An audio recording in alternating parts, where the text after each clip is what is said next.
Susan B. Anthony was born at a time in America when women had almost no rights. In the 1800s, women were seen as weak and to have no say in society. They would be forced to stay home to cook, clean, and take care of their children. During this era, women had to stand up for themselves and fight for their rights. The arrest of Susan B. Anthony sparked debate in society, which ultimately led to the passing of the 19th Amendment and equal rights for women.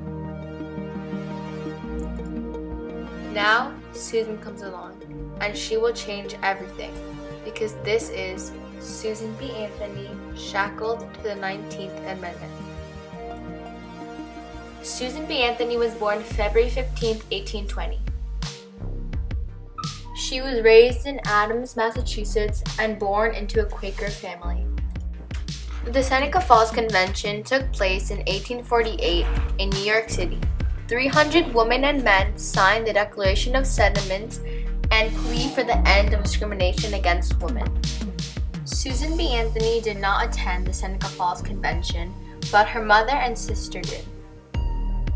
Susan B. Anthony met Elizabeth Cady Stanton in 1851. Both of them were giving speeches around the world to spread the word about women's rights. Elizabeth Cady Stanton once commented, "The history of the past is but one long struggle upward to equality."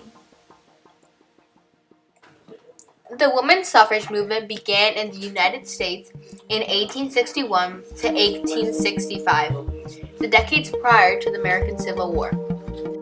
In 1866, the 14th and 15th Amendment passed, which allowed African American men to vote. But the voters were defined as male in the Constitution. The National Women's Suffrage Association was formed in May of 1869 and founded by Susan B. Anthony and Elizabeth Cady Stanton. Susan B. Anthony always said how independence is happiness. This was a petition sent by the National Women's Suffrage Association saying how they should extend the suffrage rights and they also need to allow women to be heard on the Congress floor. This is the Constitution of the National Women's Suffrage Association. This states the rules and the people in the association. That same year, another women association was founded by Lucy Stone. They called themselves the American Women's Suffrage Association. They had the same goals as the National Women's Suffrage Association, but different ideas. The AWSA opposed the 15th Amendment, while the NWSA supported it. Like there are women's suffrage associations, there are also associations that oppose women's suffrage.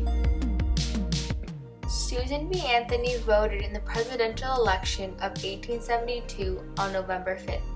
A few days before the election, Susan demanded to be included on the list of eligible voters. An election official, Beverly W. Jones, told Susan that she was unable to vote because according to the Constitution, it only has rights to male citizens, but somehow she persuaded the officials.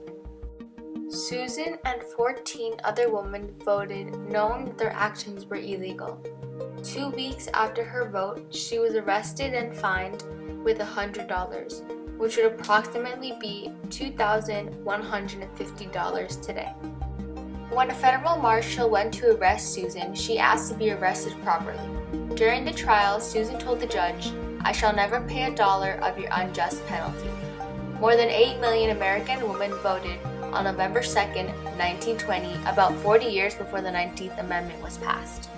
This is a document of the police giving Susan B. Anthony a fine of $100 for voting illegally. Like Susan B. Anthony once said, "Is it a crime for a U.S. citizen to vote?" President Donald Trump pardoned Susan B. Anthony on the 100th anniversary of the 19th Amendment around 150 years after her arrest. He signed a presidential proclamation commemorating the 100th anniversary of the 19th Amendment, which guaranteed women the right to vote. During the ceremony, he announced he would be signing a full pardon for Susan B. Anthony, a women's rights activist. She was arrested and convicted for illegally voting in the 1872 election. I will be signing a full and complete pardon for Susan B. Anthony. She was never pardoned. Did you know that? She was never pardoned. What took so long? Some say how Susan's arrest was like a badge of honor and that she wouldn't have wanted to be pardoned. Slowly, women are starting to gain more rights, such as in women in Michigan, where they win the right to vote in school elections. As well as women in Washington Territory are granted full voting rights in 1883. Both the National Women's Suffrage Association and American Women's Suffrage Association decided to merge the groups in 1890. Now their name is the National American Women's Suffrage Association. Elizabeth was the first one to be president. Susan also largely led the NAWSA during 1890 to 1892. Susan B. Anthony then held the presidency of the National American Women's Suffrage Association from 1892 to 1900. Then, in 1900, Susan B. Anthony resigned from being president at the National American Women's Suffrage Association at the age of 80. She then handed her presidency to one of her mentors, Carrie Catt. Susan B. Anthony states how the true republic men their rights and nothing more, women their rights and nothing less. Carrie Catt held office from 1900 to 1904, and then later stepped down to take care of her ill husband, who then died in 1905. Carrie Catt once noted that no written law has ever been more blinding than unwritten custom supported by popular opinion. Susan B. Anthony dies at the age of 86 in 1906, 14 years before the 19th Amendment was passed. Susan B. Anthony died not knowing that the 19th Amendment would pass, but several years later, her goal was accomplished. After Carrie Catt had finished her time at office, Anna Shaw led the National American Women's Suffrage Association from 1904 to 1915. She led them while the 19th Amendment had been passed through Congress.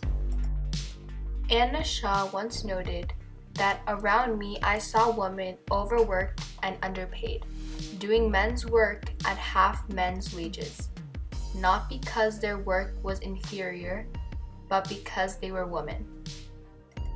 Finally, the 19th Amendment passes through Congress, and all the debate comes to a stop. It was a very long and hard journey for the women back then, but in the end, there was diplomacy because the Congress agreed to let women vote. Many women are expressing gratitude to those who campaigned for women's right to vote. This clip demonstrates the significant importance Susan B. Anthony and other female activists had on future voters. How grateful they must be, the people, women mostly, who flock here to Mount Hope Cemetery in Rochester, New York, just to stand in her presence. Emma Mittiga came to the grave of Susan B. Anthony for what has become a Rochester tradition, showing the suffragist in a very tangible way that her work was not in vain. When about 10,000 people showed up to put their I voted stickers on her headstone, she worked so hard her whole life. Sarah Campagna brought her daughter Clara. She died not even knowing if it would happen. It's almost like we took it for granted. Thank you, Susan B. Anthony. Women all around the world are so grateful to be able to put this sticker on Susan B. Anthony's grave. Now that women have the vote, we all have Susan B. Anthony and many other women activists to thank. If it weren't for them, things wouldn't be the same today. This is Susan B. Anthony shackled to the 19th Amendment.